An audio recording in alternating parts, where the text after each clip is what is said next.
When you think about businesses that are selling through the roof, like Aloe or Allbirds, sure, you think about a great product, a cool brand, and great marketing. But an often overlooked secret is actually the businesses behind the business, making selling, and for shoppers, buying, simple. For millions of businesses, that business is Shopify. Nobody does online business better than Shopify. It's home of Shop Pay, the #1 checkout in the world. You can use it to boost conversions up to 50%, meaning way less carts going abandoned and way more sales going through to checkout. Sign up for your $1 per month trial period at shopify.com/income, all lowercase. Go to shopify.com/income to upgrade your selling today. That's shopify.com/income.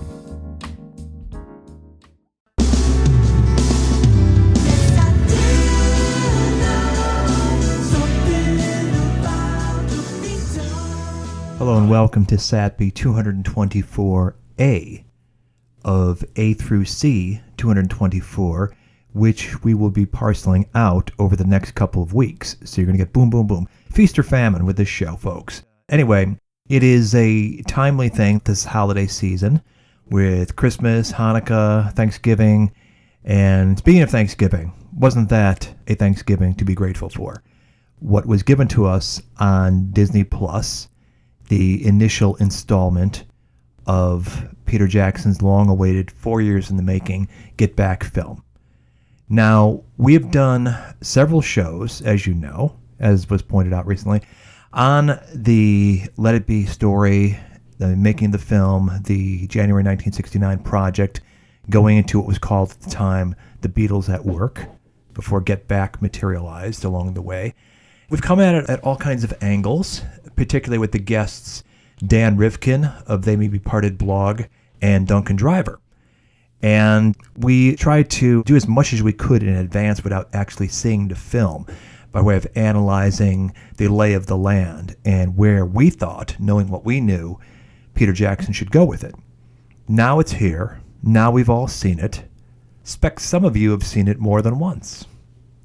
There will be a number of shows to come, at least a couple, just sort of analyzing the finished film, what we thought about it, and just sort of giving our take on it. And you'd expect no less, right, from SATB? But for this show, we're going to talk about the making of and give you guys some insight into the challenges of the actual production of this, the 4 years in the making, what it took, what the intent was, and where it came out. We thought it would probably be helpful for this discussion to have somebody connected with the production of the film to talk about what went on behind the scenes, because we're very limited beyond the few interviews that Peter Jackson has done over the course of summer and the little clips that have leaked out. All this building this great anticipation. So we needed to find somebody who can give us an informed perspective on the work it took. Come to find out, there was a listener out there that was paying attention to what we were saying on the show, paying attention to the riffing on the Let It Be project, especially between Duncan, Dan, and myself, and was just dying to get in on the conversation. He let it be known. I said, fine, here's the platform. The floor is yours. Have at it. This came at the end of the media blitz in the week coming into the release of the documentary. So we had to arrange to get this done before the documentary actually was screened, because he very much wanted our perspective and discussion to be focused on going into it. He was going to offer the making of, we'd respond back with our questions and commentary and all that sort of thing. He didn't want our reaction to it yet. That'll come later. I was able to get Dan, who was on vacation in California on short notice. Unfortunately, Duncan was trapped in a commitment that he could not get out of. So our best to you, Duncan. We'll get you next time. Anyway, we decided to have the discussion when we had the window to do it with this person connected to the film. I will now turn the floor over to Peter Jackson. Most of the interviews I do are like 10 minutes long. They literally are 10 minutes and they're terrible. You've read a lot of them probably recently online. I mean, you try to do as much as you can in 10 minutes. And half the time you're talking to people that haven't got a bloody clue what the whole thing is. So, so I'm looking forward to this because it's nice to talk to people that actually have some knowledge. Probably more than I do, in very many regards, more than I do. Well, we'll find that out. But I really think that you got, through the course of the last 4 years, a unique entree into this world that has been, if not suppressed, certainly kind of swept under the rug by the Beatles themselves, that they didn't know what they had. Maybe Michael Lindsay Hogg did at one time, but it just seems like everybody's take on January 1969 was shaped by the final edit of Let It Be, and that's what came out, and that's the narrative they've been running with. Yeah, the final edit of Let It Be and the emotional climax when it was actually finally released. Yeah, To be fair, I think it's more the emotional landscape when it was released than it is the actual edit. I mean, if you look at Let It Be now, it's not really that bad. It's not the terrible doom and gloom breakup movie. So I don't really think it's the edit of what Michael did with it. He had a problem that the 16mm to 35 blow up, and in 1970 wasn't that great. It was grainy, and it sort of desaturated. It kind of lost its colours a little bit. So it was the visual look of it was a bit gloomy. So so once you start with a slightly gloomy looking film, and then you pile on the breakup and you pile on everything else, then you're having a bit of you've drawn the short straw. I feel sorry for Michael. But what I think with this project, what I hope, and I really sincerely hope that this doesn't become Michael stuffed it up and Peter got it right. No, not that I necessarily did. Nobody's seen it yet, you guys.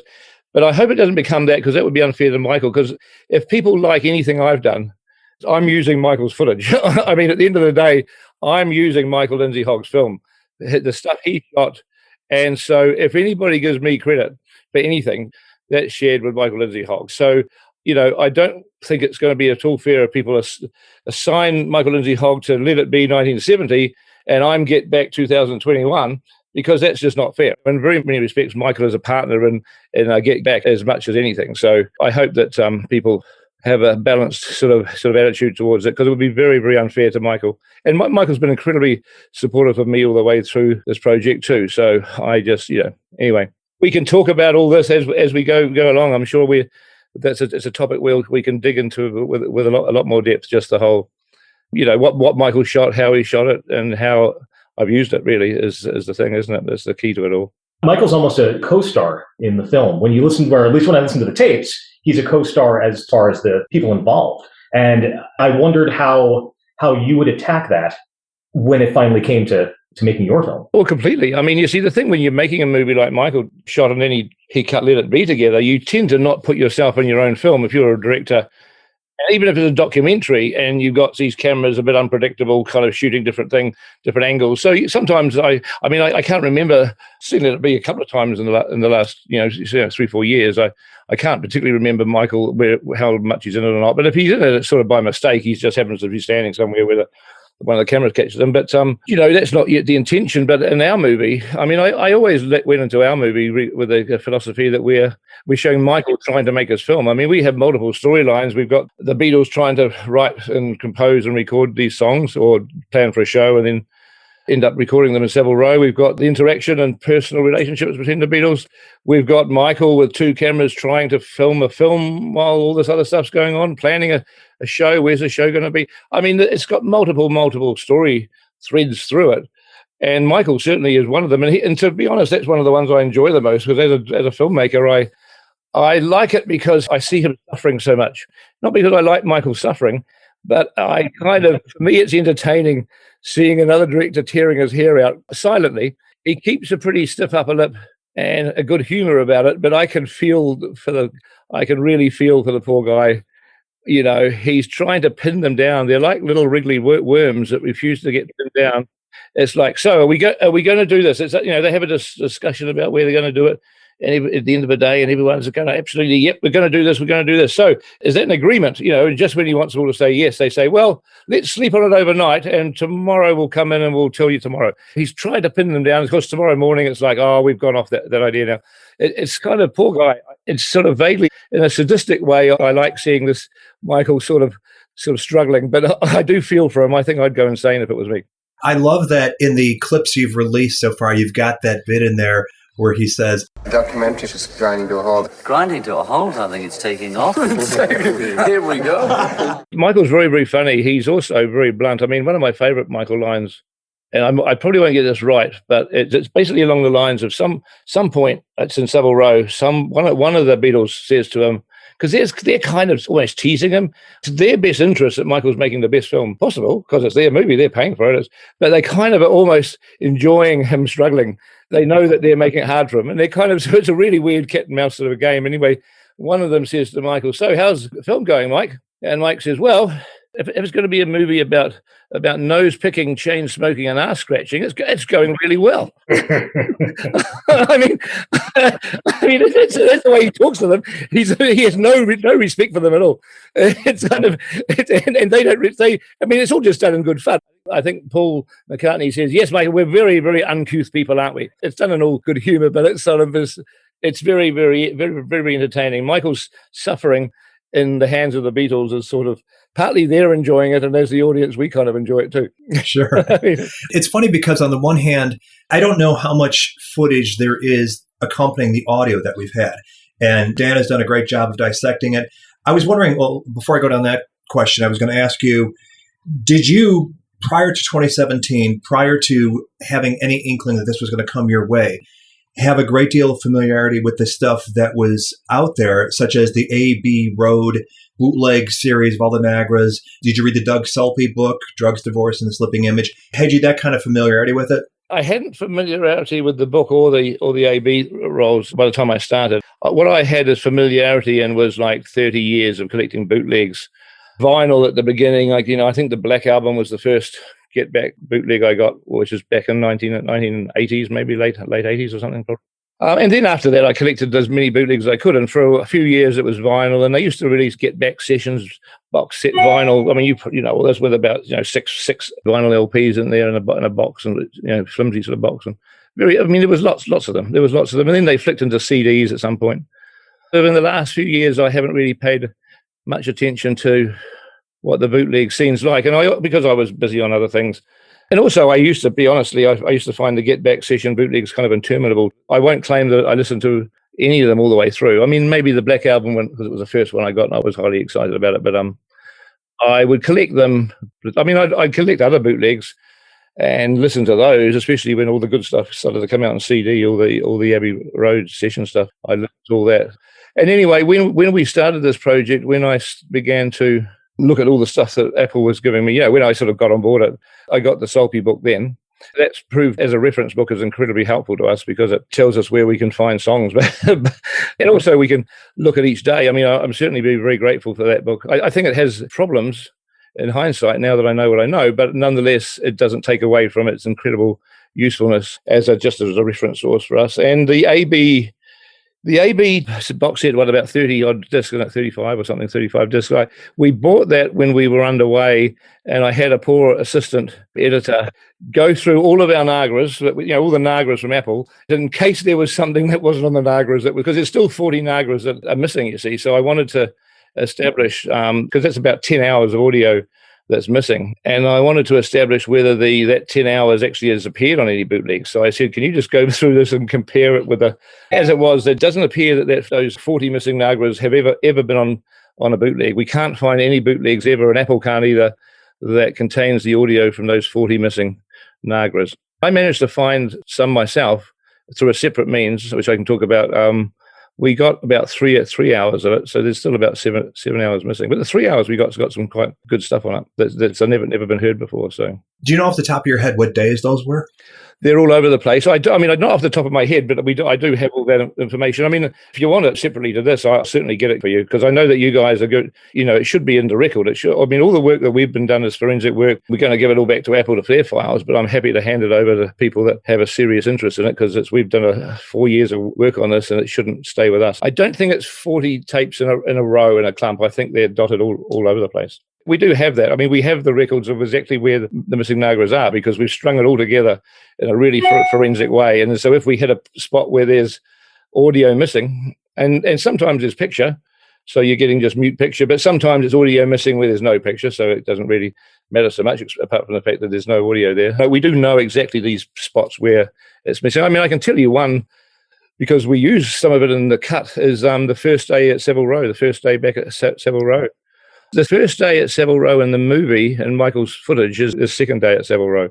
They start at Savile Row on a Monday. I can't remember the date. It's a Monday. But they don't allow cameras because they're still installing the gear from EMI. They haven't finished installing the gear. The Beatles decide they're going to go in there and rehearse anyway. And George Harrison, it's the first day back for him. Michael's not allowed to film anything. I think mainly because they had all the EMI guys trying to install the gear in the studio, and there was limited space. And I'm sure they didn't really want a whole camera crew piling in on top of all that. And so they let cameras come in on the Tuesday, which is really the Beatles' second day. And the first thing you hear is Michael Lindsay Hoggart, who wasn't there on the Monday, says to them, "Oh, how did it go?" And Ringo says, "Fantastic. We worked till 7:30 on the Monday." And then George Harrison comes by. And remember, we haven't really seen much of him since he quit. And he said, "Yeah, good vibes, man, good vibes." And he's excited. So that's on film, it's on camera, but without the missing audio that we found, it would have just been mute. It would have just been talking with no sound. So I was pleased that we found that. But there's a bit of bathroom window on that first Savile Row. On the first day we have at Savile Row, day 12, there's a chunk of bathroom window. We use a little bit of that. I mean, I'm not sure what's on the bootlegs and what's on our missing stuff. I can't remember it all now, but yeah. Was there moments of where you had the film where you were not able to recover the audio that you wanted to use? Well, trouble is you don't know what the audio is. So that would be my next question is, did you maybe bring in a lip reader? Yeah, I know what you're saying. A lot of it's performing stuff. I didn't really go there because it's just too hard. It's like there's certainly plenty of audio that we use that we didn't have film for. That was certainly a thing. But when you have the film and no audio, it's like, what can you do? It's like you're not going to have people impersonating the Beatles. If there was anything useful in that we could use to... Because we had to find pictures to put over the missing, because I didn't want to have black slugs. I didn't want to sort of suddenly the film to go black and just have no picture available. I mean, even though if you were a documentarian, historian, that's what you do, but that's not quite what we're doing. We're trying to make a film that people can watch. So if there was a conversation, say 30-second conversation that we really wanted to use that didn't have any picture, we'd find on the same day, because you have to stick day by day because that clothes change every day. So you can't sneak a picture from a different day onto this day because it would never work. And you wouldn't want to either. So we'd look through that day for spare picture that we weren't using. And maybe it was even a piece of film with no sound, who knows? And so you'd try to find a wide shot from the back of the studio with just a group of them saying something, and then you'd put that over the top of this conversation. You put something innocuous that didn't really tip things one way or the other, but at least hear them talking, and you look at them just in the group there, and you think, "I'm having a chat," So that reminds me of the battle scenes and They Shall Not Grow Old, where you use the magazine covers for the visual. Yeah, that was one way of doing it. I mean, that was missing battle scenes, but we do have plenty of shots of the Beatles that we weren't using. I mean, 56, 57 hours, and we're only using eight hours, so we've got plenty of spare unused picture of them. So we had no problem. I mean, it's better to put that on than put sort of drawings or pictures or anything else. You may as well, if you're going to put a drawing or picture on, you may as well put a shot at the Beatles on. I mean, I was very careful not to tilt something one way or the other. I mean, if it was a conversation which sounded pretty serious, I wouldn't put pictures of them all laughing like crazy guys. I would always be very careful to try to keep it in the right mood. We prioritized, obviously, when we were editing, we prioritized the stuff that we had picture and sound for to start with. So it was only when we absolutely had to use some audio because of the story we were telling that we'd have to then try and find some pictures to go with it. On the subject of missing audio, it's well known to people who've studied the Niagaras that you hear the audio of George walking out on January 10th, leaving the group, when, now, and it immediately cuts off. It seems so deliberate, like somebody had their finger on the recorder. Uh-oh, I better kill this right now. Were you able to find more of that particular day in that audio? Well, it's a little bit more than that. I think it might cut and then start up again from memory. And all that stuff's on camera too. You heard the audio, but Michael was filming it too. I think it goes, I'm leaving the group now or something, when now. And then it goes, I think there might be a cut then. And then it starts up again pretty quick. The cameraman stopped and then started again. It probably only missing a few seconds because you've got George talking to Mal. And there's that bit about put an ad in the NME and you'll get somebody to replace me, Mal. And that's filmed as well. You've got George and Mal talking, and you've got John standing pretty staunch. He's just sort of eavesdropping. He's right in the conversation. He's hearing what they're saying, and he's looking like he's sort of not challenging George, but he's kind of there. I'm not too impressed by this, George.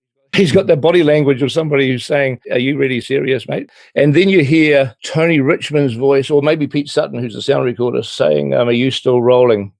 Yeah, okay, let's cut. And it cuts. That's the end of the leaving, both audio and picture.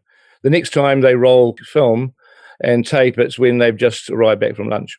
I think that you hear them saying, "I don't know what we're going to do. I don't know why we've come back now." I think that's what the first bit of audio is along those lines. I don't know we're doing coming back here. I think that's the very first line that said. I think that's either John or no, it's John. I think it's John rather than Paul. But yeah, I think that's the first line you hear, and that's when they just returned back from lunch. And what ensues is just a very bizarre moment where you've got John talking with Michael Lindsay Hogg about getting Clapton in, and Paul banging away on Martha, My Dear in the background, and then Yoko wants a mic. Yeah, no, there's a version of that. You'll see that in the cut. We had a lot of fun cutting that, the after lunch events. But I tell you what you see, and this is an interesting thing where, I came to have a huge understanding, I guess, and I think you guys will too when you see this film, of how important the pictures are. Because you think, you've heard all the Nagras, we've forensically gone through the Nagras, and you think you kind of know the story kind of pretty much, but it came to realize once you see the pictures, a whole other aspect of it. It's partly why I keep banging on in interviews about how it's a lot happier and it's not what you think it is, because it's the pictures. I mean, if I was just working on the same Nagras what everyone's had for decades, I wouldn't probably be saying that. It's the pictures that do it. But what I was going to say is, in that afternoon thing, the Clapton, and we're going to split George's instruments up and all this sort of stupid John Bravado stuff that happens. That day ends, and there's no this. You wouldn't know this on the Nagras. It ends with them in a hug. The three of them are hugging each other. They've got their arms around each other, and they're clearly in some form of distress at the end. All that macho northern scouse sort of bravado, Clapton, and they sing this stuff. It wears off during the afternoon, and you see John just sitting by himself in a state of total depression. Ringo's sitting with Maureen, looking absolutely destroyed and devastated. Paul is next to George Martin, George Martin's talking to Neil and Michael, but Paul's just sitting there looking kind of so depressed. And then their day sort of ends with them putting their arms around each other. So the pictures have a whole different story to tell. It's really, it's a fascinating subject, fascinating topic of how sound tells one story and picture has its own story, and the two together obviously give you the most accurate sense of all. It wouldn't be accurate with the pictures only, because of course how would you do the sound? The sound is vital, but it certainly completes the most accurate version of events you'll ever get. Unless you were there. And the thing is, if you were there, as I've discovered today, you won't remember a thing, because no one who was there seems to remember anything about it. So we should probably if we were all there and we were talking today, we'd probably sit here thinking, I haven't got a clue. I can't remember that. I can't remember that. That was actually a question I had for you and you basically answered it, was the leap from the printed word of what happened, whether it was in the original book package with Let It Be or something like Selfie, the leap from that to listening to the raw Nagra tapes, the bootlegs, is large. You get such a fuller story, and I wondered how greater the story gets fleshed out going from just the audio to the audio and the video, or the audio and the film, and you answered it right there. Well, obviously it varies. Obviously, you can listen to the audio and you look at the pictures, and it's exactly what you were imagining in your head. They're talking about something, and you can get a visualization in your head, and what you see the pictures is exactly the same. But on the other hand, there's a lot of moments when it gives you a real insight. I mean, what was it? It was a podcast I was listening to a few weeks ago. I don't know whether it was you guys or not. There's a bit where you hear Paul singing that Buttercup song. Build Me Up Buttercup. Yeah, somebody made a joke about, well, hopefully there's more takes of Build Me Up Buttercup or something. But no, it's fine. I mean, this is just why it's interesting to see the film, because in the movie, Paul's about to lose it. He's about to break down and cry, and he's breathing heavily, and Linda's beside him, and she grabs his arm and holds it tightly, and he almost does it like a mantra. He goes, "Build me up, Buttercup, baby, build me up." And he's doing it to stop the tears. He's doing it to stop breaking down. Ringo's going, "Oh my God," and feeling upset. Michael's there, all goes silent, and Paul's struggling to keep the tears back. And that's where "Build Me Up, Buttercup" is like a mantra. He's doing to stop him breaking down. Stop breaking down. Don't cry. Don't cry. Don't cry. Why do you build me up, Buttercup, baby? I don't think you get that sense on the Nagra. You just hear them. There's certainly little specific moments like that where you guys will be very familiar with the audio, and suddenly you'll see the pictures and you go, "Oh my God, that's completely different to what I had in mind would be happening at that time." Yeah. That's the morning they come back on the 13th after the weekend. The Build Me Up Buttercup, that's on the day. Well, yeah, I think we've got different language. Our vocabulary on this has been day 1, day 2, day 3, day 4. And we skip the weekend. So, day 2 is a Friday, and then Monday is day 3. In our language, that's the Monday. That's the Monday after George leaves. It's day 8. Yeah, the 13th. Yeah. Mm. I was going to say that was the day they had the discussion before John and Yoko showed up, the Yoko sat on an amp discussion. Yeah. Same day, yeah. There's some interesting stuff there. I'm not going to spoil it for you. There's stuff where there's no sound on the Nagras, but the pictures are pretty powerful. You can have a look at it. I don't want to spoil it. I've already spoiled the Buttercups thing. There's more of it.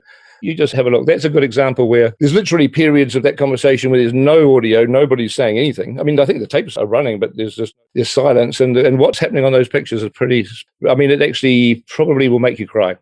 It makes me cry every time I see it. So I'm getting chills just listening to what you've described to this point.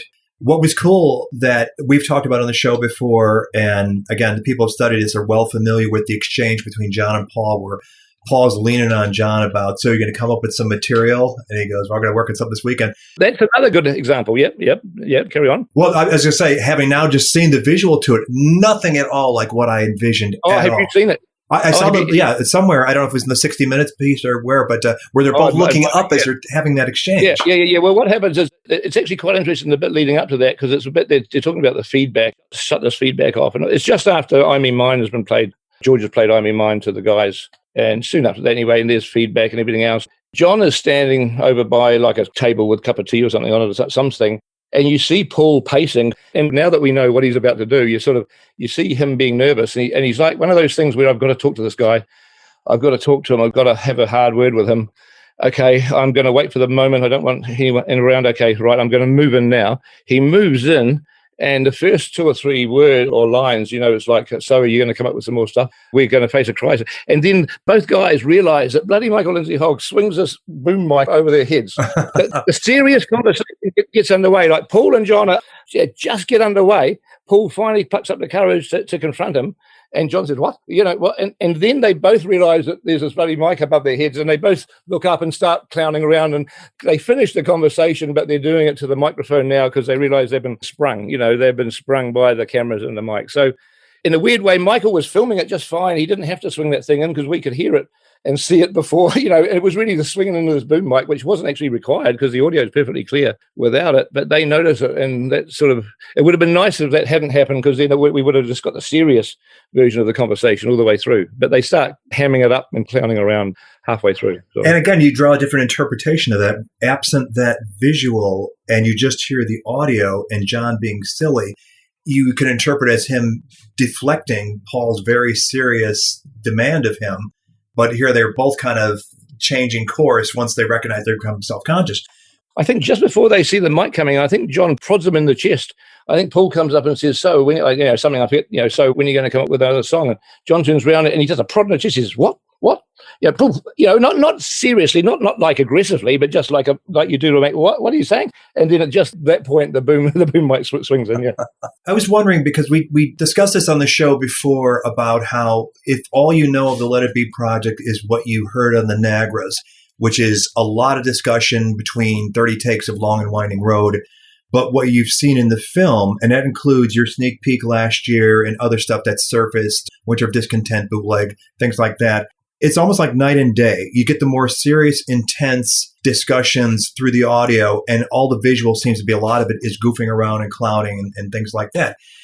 Did you get a sense, and obviously you've seen way more and you've caught some, what you've already described in this conversation, some amazing, moving, serious moments. Did you get much of a sense that when they recognized they were being filmed, that they went on and just started acting for the cameras rather than naturally? At times, yeah. At times. Yeah. I mean, I've been in that situation myself because, when filming Lord of the Rings, all these things where they have these behind-the-scenes crew, a couple of kids with VHS cameras whose job it is to film the behind-the-scenes because, eventually they cut together the making of things. And so, I'm trying to direct the movie. And what happens, and it happens to me, and I think I can see it happening to them, is at the beginning, if you're sort of starting and you start this, I'm talking about me now, you start directing this movie and you're told, okay, there's these 2 kids going to film, okay. The first day or 2, you're kind of very aware of them. You're keeping them in the corner of your eye. And you're sort of, not all the time. You sometimes forget they're there. But by the time you're a week or 2 into it, they become more and more invisible and you've got more and more problems to deal with. And they become part of the furniture. They become part of the scenery. So I think, I mean, put it this way, I get more sense at Twickenham of them being hyper aware of the camera at times, not all the time, at times. And then as it goes along the Savile Row, you sort of think either they don't care anymore, or they're not even aware of it, or they're not thinking about it. You sort of that lessens as it goes along. And I think it's just a natural thing, because you just forget about it. I mean, there's times where, and it's same to me, with you're talking to somebody and suddenly you, at the corner of your eye, you realize, oh, this person's filming me doing. I mean, of course, it changes your behavior slightly. You're sort of kind of, and you get these quite funny bits where Paul's the most hyper aware. So there's a lot of things where Paul's doing something and his eyes flick straight at the lens, and it's like one of those things where you flick and then back again. You just kind of, he's aware of it. But there's also other times when he's certainly not. And Michael, I talked to Michael about it, and he said that, and I think the conversation on day 8, the Yoko sat on an amp stuff, I think a lot of that they didn't know they were being filmed, because a lot of it, the cameras are on tripods. Well, they are for a lot of the filming anyway. But I think Michael said that quite often, and I think that's an example. They would load up the cameras with 10-minute rolls of film. That's what they could hold. They had bigger magazines on the rooftop, but Twickenham and Savile Row, they just had 10-minute long loads. And so they'd load a camera up, they put a bit of tape over the red light, because when you power up, they're not video cameras, but when you put the power on a 16mm camera, the red light come on, so they'd put a bit of tape over it. And this is mainly when the Beatles are just sitting around in a circle. They're not obviously moving around, they're just there. And the cameraman would flick the button on, and they'd go across to the table and have a cup of tea.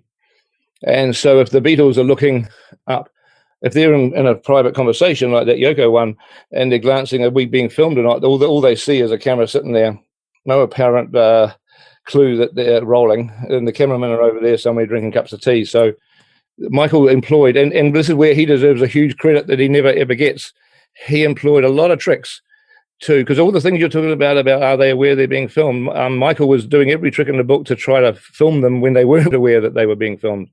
And I'm forever grateful to him for that. He was pretty clever at doing that. And he also did the whole, microphones everywhere. And he had this bloody boom mic. I mean, it's a huge, big thing. It's a thing on wheels, a big wheel with a great big, 10 or 12 foot arm with a mic. But when something's above your head, you tend to not know it's there, especially when you're looking at each other. And this thing would be forever trying to swing in. And occasionally when McCartney sees it, he grabs it and he swings it away. He shoves it away. But that's only a minimal amount of time. Most of the time, they're either aware it's there and they know it's there and they think about it, or the other half of the time they don't. And also, the conversation in Let It Be with the old famous George Paul thing, the I'll play anything or I won't play at all. The reason why that's so soft, because it annoys me that it's out of focus, because we have it in our movie the same as Michael had in a Let It Be. George is out of focus, and that's because when that debate was beginning to hot up, Michael pushed his cameras as far away as he possibly could so they weren't aware of them. And they had these zoom lens, they could sort of zoom in from a long way away. And in those days, unless you were really careful with your focus, you zoom in right to the long end of the zoom where you're sort of a maximum telephoto on a dark room. Unless you're absolutely precise, which these camera guys weren't particularly, you're going to get it a bit out of focus. Now, if you want it sharp, you have a wider end and you have the camera nearer, and the zoom lens is wider, and so it's just the depth of field is better and sharper. But that conversation's soft and out of focus because Michael kind of quietly signaled his camera guys to drag the cameras a long way away. So the cameras were so far away in the dark and the gloominess of the studio because they were under all these lights. That's how that conversation happened without them being really aware that they were being filmed. Although you do see Paul and George sort of, because they've got their vocal mics, because they're obviously doing some rehearsal, and they turn the vocal mics away, as that thing starts to sort of, because they don't want to be recorded. But I think Michael's got his boom over their heads and they've forgotten about that. Because the sound of the audio is pretty good. Yeah, and that's a scene that we've talked about that has been given so much weight by the edited portion that's in Let It Be. Everybody sees that, and they themselves in court in the Paul lawsuit were just try to spin that into that's the reason why George walked out was because of this dispute with Paul and musical differences. And then the Beatles themselves use it in the anthology. Right, exactly. And it still becomes the focus. So I talked to Ringo. I said, "Can you tell me about why George walked out recently?" And he said, he said, "Well, you see why he walked out. It's in Let It Be, that thing where he and Paul are having an argument." And then he got up and he walked out. I mean, Ringo's memory is him walking out at the tail end of that. That's the power of seeing a movie in 1970 when your band is breaking up and you're terribly stressed and upset. And the combination of seeing the movie with this, probably one of the most stressful and upsetting times of your entire life up to that point, it's just created a false memory. In legal terms and crime and courts, they always talk about some sort of false memory syndrome or something. I don't really even understand it. But I started to argue with Ringo. I started to say, no, you're wrong. It's on this and that. And then he said, no, I'm right. And then I just, this is not an argument I'm ever going to win. So I sort of backed away, you know. Have you seen that interview with George, I think from Crawdaddy in 77, where he's describing the Let It Be film, and he talks about me and Paul were trying to have a fight on camera, and we do that, and then he goes, next shot, Yoko's sitting in my seat.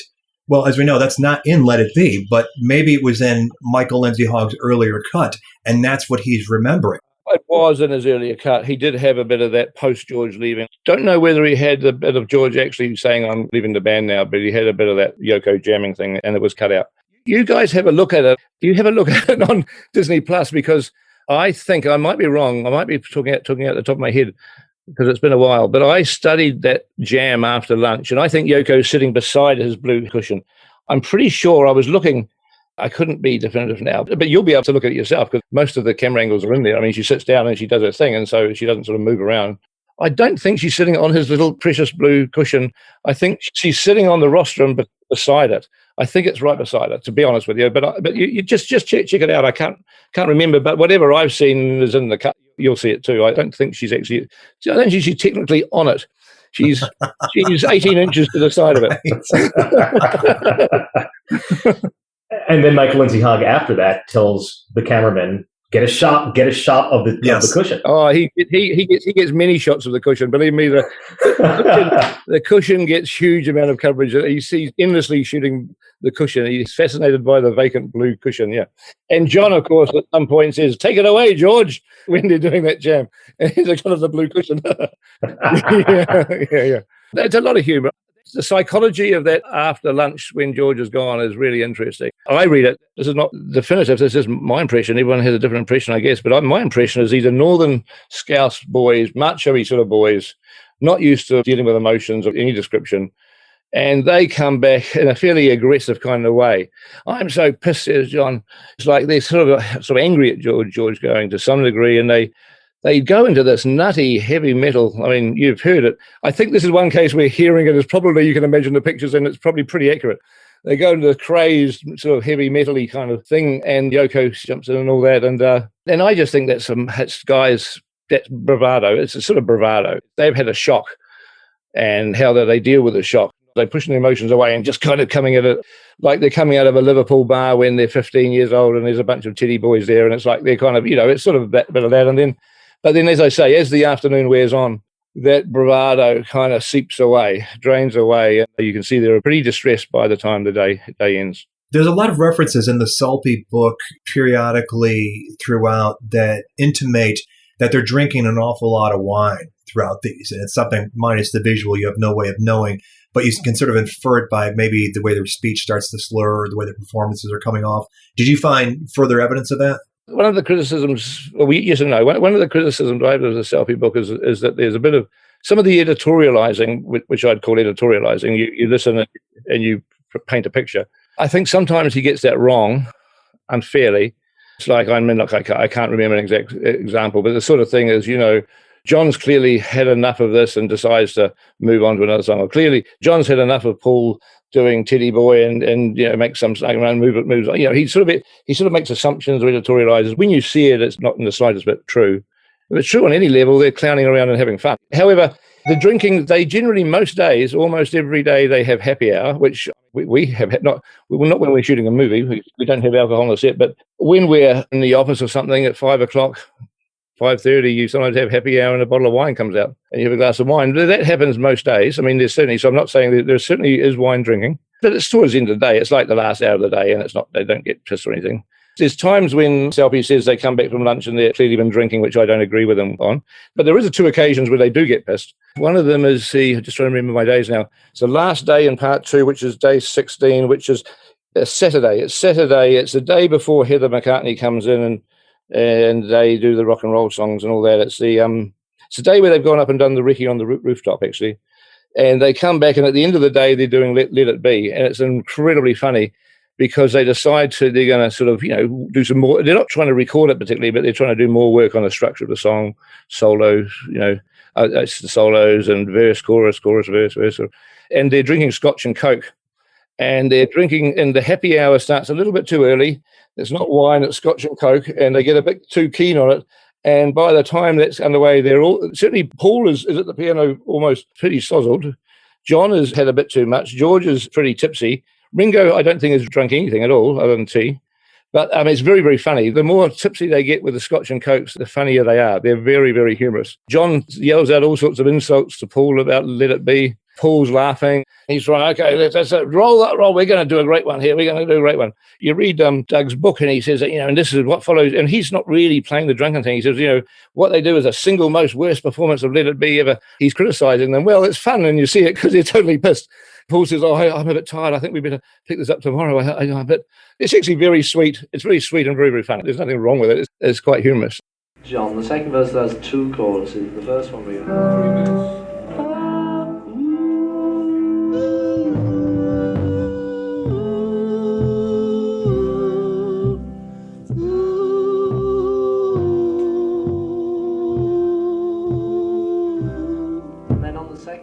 We don't believe it. Louder. You want that? Okay.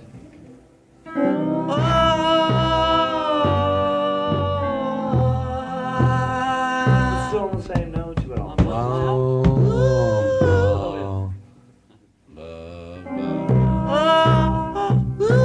I couldn't, you say. I've got a false there. Oh, it's...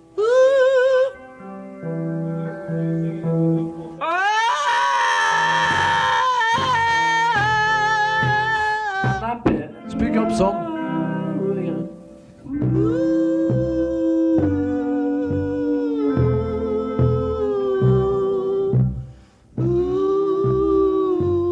Okay, again. All of it? Yeah. We do 2 discos.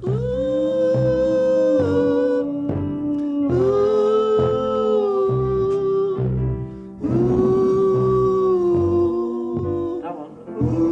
It's nice. It's on the... Oh, it's G7. Yeah.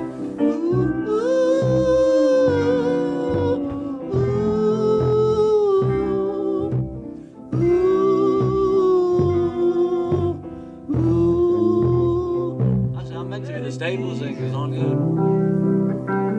Let me. And we give Billy a third one. So you'd be quite powerful, even if we just... You can woo loud it. It's just that when you...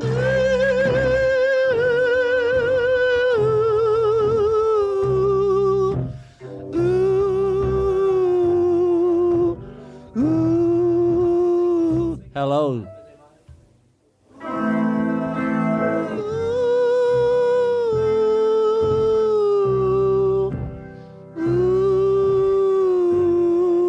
Let it be. Who's the...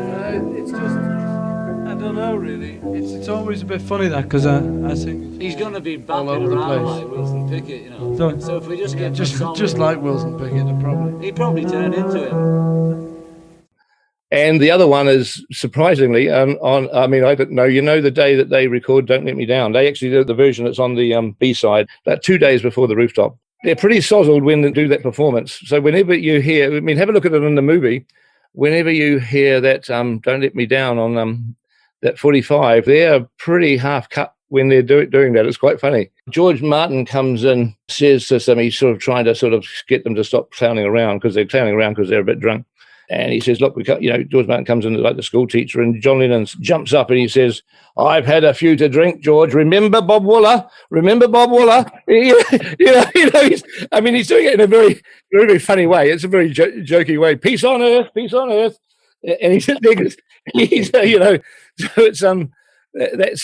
so I would nominate, if from what I've seen, I'd nominate those 2 times. And they're not the whole day. I'm talking about the Let It Be thing is at the very end of the day. It just happens to be scotch and coke instead of wine. And the Don't Let Me Down day, they're drinking pretty early on, from about lunchtime onwards, I'd say. Yeah, but it's kind of, it's harmless. It's not anything bad about it.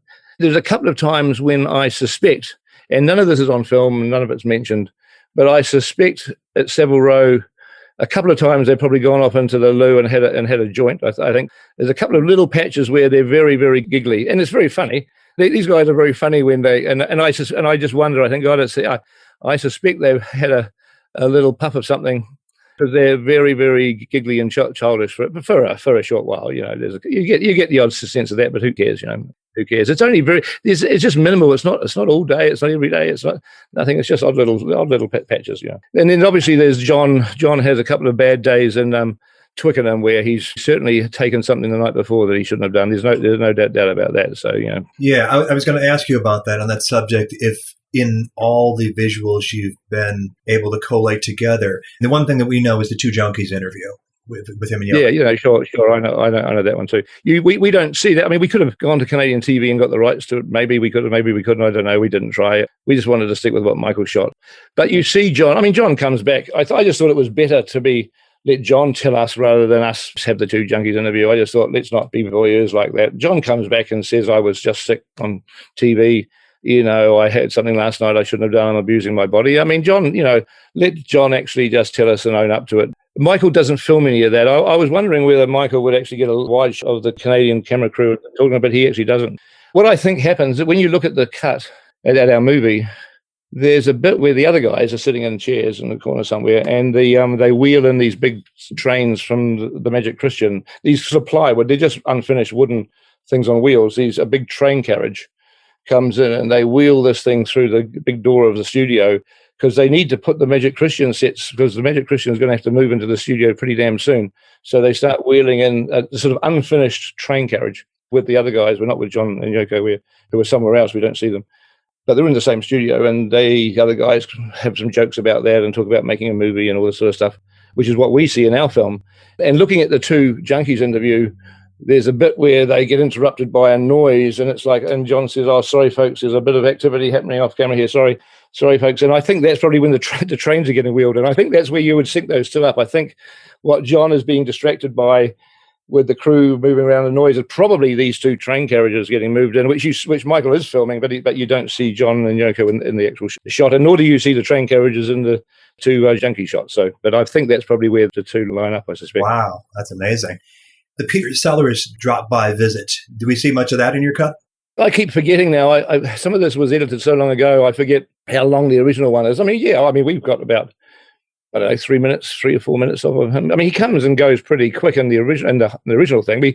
There's probably more of it in the uncut thing, but you see him come and very awkward and says a few things. He leaves reasonably quick. We probably make him leave a little bit quicker than what he did. We probably have 3, 4, 5 minutes of it, and I mean, it might have been 10 or 15 minutes in the original one, but we didn't want to spend 10 or 15 minutes sitting and looking at Peter Sellers squirming around. You get the idea with 5 or 6 minutes. See, that's what I was having to do when I went some of this editing down. You get the idea. We get it. We understand. And seeing another 10 minutes of it doesn't tell us anything new that it was no other. Especially when it's just like that, there's not actually any hard information that we're interested in. It's just more of the same, that type of thing. So I'm the most recent to direct a Peter Sellers film. I actually just suddenly realised I've got Peter Sellers on my CV now, which I never thought in my life I'd have. And we had to pay his family like £20,000 or something. Peter Sellers got paid to be in Get Back, so that's just the way things go. I don't know what it was. It wasn't £20,000. It was something anyway. It was a reasonably fair sum, I thought. But I mean, he should get paid. Families do own the rights of their dear and beloved if they're actors. The estate, because you can't have an actor die like that and then you can just grab clips of them and put them in any old thing. The estate obviously still controls that, and we had to ask their permission to include it as well, so which they gave us. So. What about the Dick James visit, the day that George left? That's there. It's quite a long scene. I mean, it won't be as long as the original, but it pretty much touches all the bases that the original full one does.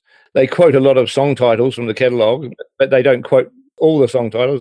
I tended to pick the more funny ones.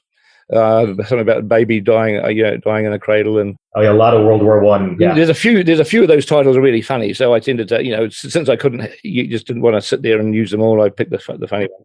But you also hear about him, the catalogue. You hear the bit about when Paul says, And, when he says something about you guys own half of this catalog now, and Paul says, no, not really, Dick, not really, or something, and Dick gets all awkward and go, we should have lunch on this sometime. All that's in there, yeah, for sure. You see, this is where it gets interesting, because you guys are going to know who Dick James is, and people who know are going to know.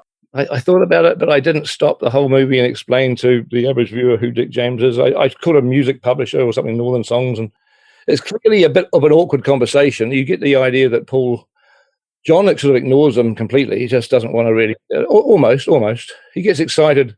John only engages when Dick says that Vera Lynn's doing Fool on the Hill or something, and John's excited. Yes, she was doing Good Night. Yeah, Good Night. And John says, and he turns to Yoko and says, it's the great Vera Lynn, and he's going to, as an English guy, Vera Lynn's like a goddess if you went through the war, So that's the only time that John really engages with Dick James. It's clear sometimes the subtext tells you a lot, where John clearly has no interest in chatting with Dick James in the slightest, and Dick James kind of knows it. Paul sort of does it because Paul is the diplomat who is not going to be rude to Dick James, but he's sort of on the edge of being rude. Right. Had you seen that footage that Apple shot in June of '68, where he is? Yeah, I've seen all that. Yeah. Have you seen the entire thing with the outtakes and stuff? I've seen like an hour. They shot it for about, maybe not an hour, about 30 minutes. Paul and John give him a hard time. I'll tell you, they really tear into him. And he kind of stands his ground, It's sad. It's just, it's all very awkward, really. But I thought it was a bit unfair that they were filming Dick James, to tell you the truth. They keep saying to him, he said, why am I being filmed? What's all that? They keep saying, we're doing an Apple promo film, Dick, and don't worry, you'll see it. And if you don't want it in there, we can take it out. We can take it out. But they're still rolling, and he's still having and they're going at him. He's got nowhere to run or hide, and he's being filmed. And I kind of feel, well, you sort of ambushed the guy, really, to some degree. But however, historically, all these years later, it's pretty amazing that it actually ended up on film. Yeah, and speaking of amazing, and I'm pretty sure this made it to your cut, but you can tell us, but the Alan Williams visit. Well, oh no, it's embarrassing. Yes and no, it was in our cut once, and then it got taken out of the cut. And there's one shot of him. I think in the trailer you do see one or two shots of him. It was one of those things that we took out when we had to when we all just got too long. It's a shame. I'd put it back again. If we do an extended cut, I stick it back. The most interesting thing with the Alan James and with the Alan Williams visit, as you guys know, you've heard all this stuff, is the discussion about the Summertime disc, the song from Hamburg, where he says, I forgot, I meant to bring in that disc for you guys, and I forgot. He forgot to bring it in because a few days later or a few weeks later, he loses it. However he loses it, I don't know, he leaves it left on a cab or something. Or a party. Something, yeah. And so if he remembered to bring it in, because I think he must have either, he was going to loan it. I don't know whether it's to Ringo. I think Ringo was the one that was interested in it. If he'd remembered it, then it would exist today, and it would probably have been on the anthology. Just we would have heard it if Alan had remembered to bring it in. But you see, then I thought, well, if I have this stuff, I'm going to have to stop and explain the Summertime. I'm going to have to explain that, and there's a nice photo of the label that exists, which is nice.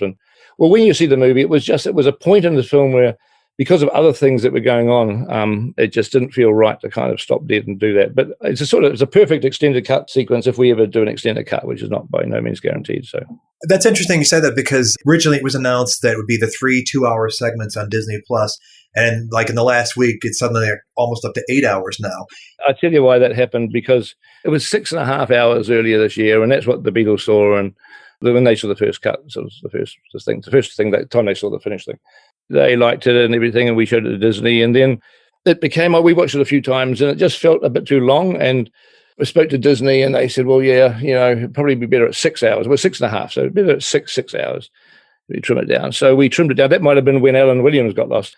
Tried to lose half an hour out of it. And, when I sort of agreed that it did play better at 6 hours, and we were still just working and polishing it, polishing the cut. And then a conversation happened where I started to talk to Disney about the extended cut. And this is Disney, not so much Apple, because Disney are the ones that say yes and no for an extended cut, because they essentially have the rights to do what they want. It's, Apple have the creative rights. Apple can say we don't want, this or that in the film, but in terms of what they're going to, you can't force Disney to sell something if they don't want to sell it. And Disney said, because they are talking about a Blu-ray of the Disney Plus version that you're going to see at some point next year. That will come out. I don't know when, but it'll come out on Blu-ray. But and so I was saying, well, after that, because what you usually do, you do that, and then 6 months later or whatever, you do it, an extended cut comes out. And I was saying to them, well, we should start thinking about the extended cut now, because we've got all the footage we're in the editing room, we're finishing up the 6-hour version, and we can start thinking about even though it might be a year or 18 months away, at least now's the time to start looking at it. And I was a bit shocked when Disney said, well, we're not going to do an extended cut. And I said, why? And they said, well, there's no market for it. Nobody is buying extended cuts anymore. Now, I don't know whether that's true or not. I mean, they said that that's what the case. I'm sure they would do extended cuts on their movies if they could sell them. So they're probably right. I'll give you my credit card right now. But I thought they're right for Marvel films, they're right for Star Wars, but they're not necessarily right for the Beatles. If people would buy Beatles extended cuts. But anyway, I didn't agree with it, but I don't have the power over that stuff. And so, unfortunately, their mistake was to tell me there wasn't going to be an extended cut when I still had 2 or 3 months editing time. So I said to Jabez, my editor, I said, well, they're not going to be an extended cut, Jabez. Let's just put what stuff that we've cut out. And it wasn't so much that I said, let's just do another run through the rushes, because it was digging back into the rushes again. Because every time you look at them, you understand more and more because you've been cutting stuff. Some comment that you ignored, a year ago when you last heard it, now that you've edited this other stuff, suddenly this comment means something that it didn't mean back then. But because it's like, we hadn't cut this when we heard that comment a year ago, but now we've cut this. That remark suddenly has a significance. So I said it was always worth just keep going back into the old stuff and looking at it again. Because so I did that with, and I said to Jabez, look, what we have to do is just forget length. And we were, it was always 6 hours. We were adding stuff and had to take stuff out to keep the balance of 6 hours. But I said, let's just do this, and there's not going to be an extended cut, so stuff the length. Just stuff the length. Let's just do it. And we didn't tell Disney, we didn't tell the Beatles, we didn't tell Apple, we didn't tell anybody we were doing this. They were all expecting a 6-hour cut. And Jabez and I just knuckled down and for the last 2 or 3 months just put in everything that we had. Well, no, it wasn't everything we'd taken out. It was actually just looking at what we hadn't ever really put into it. We did a whole other dive into the original rushes again, and we pulled out all sorts of interesting stuff that I hadn't realized was important before, and we started putting it all in, and it ended up being nearly 8 hours. And so when we had to deliver them the final film, they were expecting 6 hours. They got eight hours, and nobody said a thing. Nobody made a single comment. No one picked up the phone and said, "Hang on, this is actually eight hours long." Not Apple, not the Beatles, not Disney. Nobody. Always talked about it. But you see, and the weird thing, I'll tell you what the weird thing is. I think the 8-hour version plays better than the 6-hour one, because most of the 2 hours that we added in was really hardcore story stuff. I found a conversation that I'd never really paid much attention to on the second day. I mean, it's been there all the time, and I heard it a long time ago, but I just somehow it's glossed over me, where they're talking about Ray Charles and how Ray Charles' boy Billy is such a great player, and Ray doesn't play the organ anymore, or Ray's, he just says, "Oh, my lad Billy can do all that." And I must have heard that way back, and I know about Billy Preston, but some reason I just didn't compute, or maybe it didn't have any pictures with it, so I sort of was focusing on the stuff that had pictures. And so we went back. We found this bit. When we found it was there all the time. But and it was like, well, that's obviously got to go in, because Billy Preston's going to show up in Savile Row. So on the second day at Twickenham, they're talking about how great Billy is. Of course, you put it in. So we did a whole deep dive back into everything, and we found all these little bits and pieces that help with the storytelling, and that's where a lot of the 2 hours came from. So that's why I really think that the 8-hour version actually plays better. It's a better narrative than a 6-hour one, because it got all those extra little storytelling bits and pieces put into it that we didn't have before. Right, all these setups for things that are going to get paid off down the road. Yeah. That's fantastic, Tom. The thing with this movie has been a bit like, when I was a kid, we used to drive a car up the road a few miles, and there was a big bridge, a big sort of concrete bridge that used to drive over a river. And I remember my mother telling me, your uncle used to paint this bridge, and you know what? He'd start at one end with a can of paint, and he'd spend 3 years painting the bridge, and then by the time he got to the end and he finished it, he had to go back to the beginning again and start to paint it again. 3 years later, the bit he started on is all dirty and crappy and peeling, and he had to go back. And it's a bit like this. You go through all this footage, listen to it, and then you realize, well, now that I've got to the end, there's probably stuff at the beginning I didn't have a clue what they were talking about, but I probably will now, because I've heard the stuff. So you go back to it again, and you start all over again, and you go through it again. It's been a bit like that. You just you just keep looping through it. While you're looping through it, you've got to actually try to cut the film at the same time as well. So it's you've got to actually stop and cut certain scenes. You can't sort of do that all the time. So So often, I'd work with Jabez Olsen at my editor. I mean, there's two of us in a room, and we'd be editing in the day, and I had it all on my iPad, and I'd come home at night as much as I could and spend 2 or 3 hours just looking at some of the old rushes to, so I wasn't chewing up time in the cutting room doing that and whatever, It's been quite intense the last few years. Something About the Beatles, created and hosted by Robert Rodriguez, executive producer Rick Way, title song by the Corgis.